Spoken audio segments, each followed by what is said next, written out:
وہ ایک کام بھی جو وہ زندگی میں اپنی ذات اور اپنی اولاد کے لیے بھی نہیں کر سکی تھی۔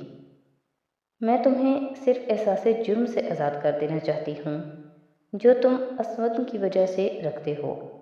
اس نے اس کے سوال کا جواب دیا تھا۔ جبرائیل بول نہیں سکا تھا۔ میں اس کے لیے تمہارا شکریہ ادا کر سکتا ہوں مگر تمہیں اپنی زندگی تباہ کرنے کے لیے نہیں دے سکتا۔ بڑی لمبی خاموشی کے بعد جبرائیل نے کہا تھا، تم اگر احسن کے اس الزام پر کورٹ میں یہ کہو گی تو میں اپنی غلطی کورٹ میں جا کر بتاؤں گا۔ اس نے عائشہ سے کہا، تمہیں کوئی سمجھانے والا نہیں ہے، ہوتا تو تمہیں یہ نہ کرنے دیتا۔ اور نہیں، تمہارے پاس آنے کی واحد وجہ میرا احساس جرم نہیں ہے۔ زندگی میں احساس جرم ہمدردی تو کروا سکتا ہے، محبت نہیں۔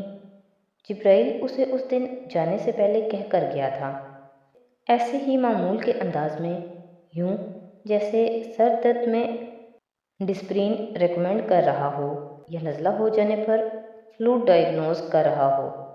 اس کے جانے کے بعد بھی عائشہ کو لگا تھا اس نے جبرائیل سکندر کی بات سننے میں غلطی کی تھی، اور اس میں اتنی ہمت نہیں تھی کہ وہ اس بات کو دوبارہ سننے کا اصرار کرتی تاکہ اپنی تصحیح کر سکے۔ بعض وہم جی اٹھنے کے لیے ضروری ہوتے ہیں، بعض شایع متاع حیات ہوتے ہیں، یقین میں نہ بھی بدلیں تو بھی۔ اور اب وہ ایک بار پھر سامنے کھڑا تھا۔ نہیں، کھڑا نہیں تھا، برف پر اپنے نشان بنانے میں مصروف تھا، یوں جیسے اس کے پاس دنیا بھر کی فرصت تھی۔ اس کی چاک پر جبرائیل نے گردن موڑ کر اسے دیکھا۔ وہ لانگ کوٹ کے اندر اپنی گردن کے مفلر کو بالکل ٹھیک ہونے کے باوجود ایک بار پھر ٹھیک کرتی اس کی طرف آ رہی تھی، اس کی طرف متوجہ نہ ہونے کے باوجود۔ گروسری میں بہت وقت لگے گا میرا، اس نے قریب آتے ہوئے غیر محسوس انداز میں اسے جتاتے ہوئے اس نے جبرائیل سے کہا تھا۔ ہم پھر کسی دن فرصت میں مل سکتے ہیں۔ جبرائیل کے جواب کو انتظار کیے بغیر اس نے ایک بار پھر جبرائیل کو جیسے اپنے ساتھ جانے سے روکنے کے لیے کہا، اس کے باوجود کہ جبرائیل نے اسے انتظار کرنے کا نہیں کہا تھا۔ وہ اس کے ساتھ گروسری کرنے جانے کے لیے تیار تھا۔ اسے صرف اتنا وقت ہی چاہیے تھا جتنا وقت وہ گروسری کرتی، ساتھ چلتے پھرتے وہ بات کر سکتا تھا۔ میں جانتا ہوں، مگر فرصت میرے پاس تو بہت ہے، تمہارے پاس بالکل نہیں، اس نے جواباً اس سے کہا۔ گاڑی میں چلیں؟ جبرائیل نے بھی اپنے جواب پر اس کے تبصرے کا انتظار نہیں کیا تھا۔ نہیں، یہاں قریب ہی ہے اسٹور، واکنگ ڈسٹینس پر، گاڑی کی ضرورت نہیں ہے، مجھے بہت زیادہ چیزیں نہیں چاہیے، عائشہ نے قدم روکے بغیر بیرونی سڑک کی طرف جاتے ہوئے کہا۔ تم نے عبداللہ سے جھوٹ کیوں بولا؟ وہ چند قدم خاموشی سے چلتے رہے تھے، پھر جبرائیل نے اس سے پوچھنے میں دیر نہیں کی تھی۔ عائشہ نے گہرا سانس لیا۔ اسے اس سوال کی توقع تھی، لیکن اتنی جلدی نہیں۔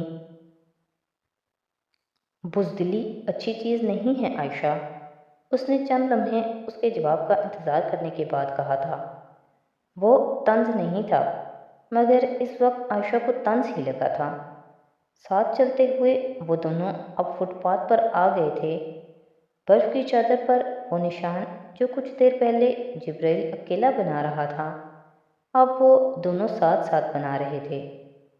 تمہیں لگتا ہے میں بزدل ہوں، اس لیے میں نے احسن سعد کے بارے میں عبداللہ کو سچ نہیں بتایا۔ اس نے اس ملاقات کے دورانیہ میں ساتھ چلتے ہوئے پہلی بار گردن موڑ کر جبرائیل کو دیکھا تھا۔ بزدلی یا خوف، اس کے علاوہ تیسری وجہ اور کوئی نہیں ہو سکتی۔ جبرائیل نے جیسے اپنی بات کی تصدیق کرتے ہوئے دو ٹوک انداز میں کہا، تمہیں ڈر تھا کہ احسن سعد تمہیں پریشان کرے گا، تمہیں فون کرے گا اور تنگ کرے گا، جبرائیل نے کہا تھا، مگر تم نے عبداللہ سے جھوٹ بول کر احسن سعد کو بچا کر بہت زیادتی کی۔ تم نے مجھے اور عنایا کو جھوٹا بنا دیا۔ اس کا لہجہ اب شکایتی تھا۔ آپ لوگوں کے جھوٹا ہونے سے اتنا نقصان نہیں ہوتا جتنا احسن سعد کے جھوٹا ہونے سے عبداللہ کو ہوتا، عائشہ نے جواباً کہا۔ وہ حافظ قرآن ہے تو میں بھی ہوں، جبرائیل نے کہا۔ آپ کو وہ اس مقام پر بٹھا کر نہیں دیکھتا جس پر احسن کو دیکھتا ہے، عائشہ نے جواباً کہا۔ وہ نو مسلم نہ ہوتا تو میں احسن کے بارے میں اب سب کچھ بتا دیتی اسے۔ وہ مجھ سے ملنے کے بعد دوبارہ احسن کی شکل بھی نہ دیکھتا شاید، مگر وہ نو مسلم ہے۔ میں اسے کس منہ سے یہ کہتی کہ اتنے سالوں سے وہ جس شخص کو بہترین مسلمان اور انسان سمجھ رہا ہے وہ ایسا نہیں ہے۔ عبداللہ نے صرف احسن کو جھوٹا نہیں ماننا تھا، میرے دین سے اس کا دل اچاٹ ہونا تھا، وہ کہہ رہی تھی اسی مدھم آواز میں جو اس کا خاصہ تھی۔ میرے ساتھ ہوا تھا ایک بار ایسے۔ میں احسن سعد سے ملنے سے پہلے بہت اچھی مسلمان تھی، آنکھیں بند کر کے اسلام کی پیروی کرنے والی، جنون اور پاگل پن کی حد تک دین کے راستے پر چلنے والی، اور اللہ تعالیٰ اور اس کے رسول صلی اللہ علیہ وسلم سے اندھی محبت اور عقیدت رکھنے والی۔ لیکن پھر میری شادی احسن سعد سے ہو گئی اور میں نے اس کا اصل چہرہ دیکھ لیا، اور میرا سب سے بڑا نقصان ایک خراب ازدواجی زندگی، طلاق یا اسفند کی موت نہیں ہے۔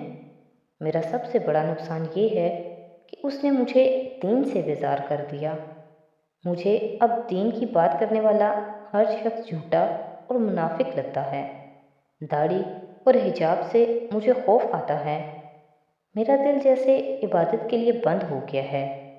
اتنے سال میں دن رات اتنی عبادتیں اور وظیفے کرتی رہی اپنی زندگی میں بہتری کے لیے کہ اب مجھے لگتا ہے مجھے اللہ سے کچھ مانگنا ہی نہیں چاہیے۔ میں مسلمان ہوں، لیکن میرا دل آہستہ آہستہ کافر ہوتا جا رہا ہے اور مجھے اس احساس سے خوف آتا ہے، لیکن میں کچھ کر نہیں پا رہی۔ اور یہ سب اس لیے ہوا کیونکہ مجھے ایک اچھے عملی مسلمان سے بہت ساری توقعات اور امیدیں تھیں، اور میں نے انہیں چکنا چور ہوتے دیکھا، اور میں عبداللہ کو اس تکلیف سے گزرنا نہیں چاہتی تھی۔ اگر وہ احسن سعد کو اچھا انسان سمجھتے ہوئے ایک اچھا انسان بن سکتا ہے تو اسے بننے دے۔ وہ اپنے ہاتھ کی پشت سے اپنی آنکھوں اور گالوں کو رگڑنے کی کوشش کر رہی تھی۔ میں کافر ہوں، لیکن میں کسی کو کافر نہیں کر سکتی۔ بس مجھ میں اگر ایمان ہے تو صرف اتنا۔ وہ اب ٹیشو اپنی جیب سے نکال کر آنکھیں رگڑ رہی تھی۔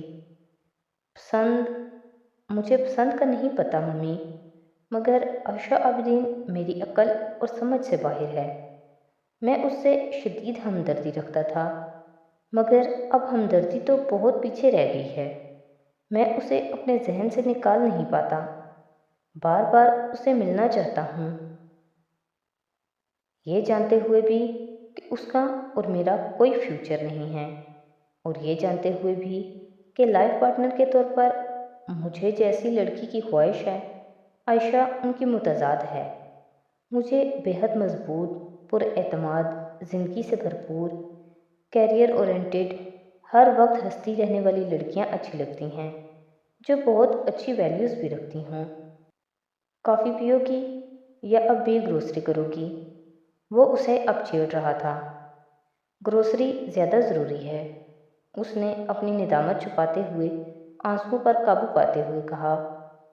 اگر اتنی ضروری ہوتی تو تم گروسری اسٹور کو پیچھے نہ چھوڑ آتی۔ عائشہ نے بے اختیار پلٹ کر دیکھا۔ وہ واقعی بہت پیچھے رہ گیا تھا، بہت ساری دوسری چیزوں کی طرح۔ آگے بہت کچھ تھا۔ اس نے جبرائیل کا نم چہرہ دیکھا، پھر نم آنکھوں سے مسکرائی۔ کافی پی لیتے ہیں پھر؟ امامہ نے اس اسکریپ بک کو پہلی ہی نظر میں پہچان لیا تھا۔